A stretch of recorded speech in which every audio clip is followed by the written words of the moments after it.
دیکھو اللہ تمہیں یہاں تک اس لیے نہیں لایا تاکہ تم مایوس ہو کر ہمت ہار جاؤ۔ تمہیں کیا لگتا ہے کہ تم آج جہاں ہو وہاں بے وجہ ہو؟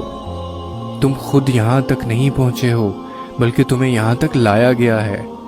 تم نے بے شمار تکلیفیں آج اس مقام تک پہنچنے کے لیے برداشت کی ہیں۔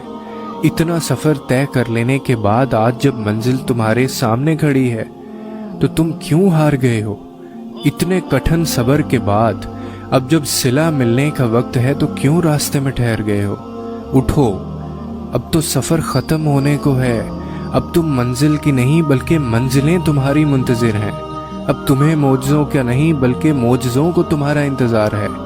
اب کن تمہاری ایک آخری دعا کا ارادہ باندھے ہوئے ہے کہ یہاں تم مانگو اور وہاں تمہیں منہ سے نکلی پہلی فریاد پر نواز دیا جائے۔ اب صبر کے زمانے گزر گئے ہیں، اب صلے ملنے کا وقت ہے۔ اب بات سسکنے کی نہیں رہی، اب قبولیت کا وقت ہے۔ اب مسافتیں ختم ہونے کو ہیں، اب آنسوؤں کے مسکراہٹوں میں بدلنے کا وقت ہے۔ کسی اور کا نہیں، اب یہ تمہارا وقت ہے۔ ہزاروں مایوس لوگوں میں سے اگر اس نے تمہیں دعا کی توفیق دی ہے تو پھر وہ کیسے تمہاری دعا کو رد کر سکتا ہے؟ جس نے دعا کا حکم دیا ہے اس نے قبولیت کا بھی تو وعدہ کر رکھا ہے۔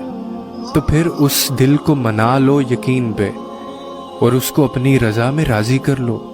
اگر اس نے راضی نہ ہونا ہوتا تو وہ تمہیں کبھی بھی منانے کا اشارہ نہ دیتا، اور وہ یقیناً تمہیں وہ سب دینے والا ہے جس کے لیے تم راتوں کو اٹھ اٹھ کر رویا کرتے تھے۔ کبھی کبھار بس ایک ہی دعا سب بدلنے کے لیے کافی ہوتی ہے، خاص طور پہ تب جب کچھ بھی بدلنا دل کو ممکن نہیں لگتا۔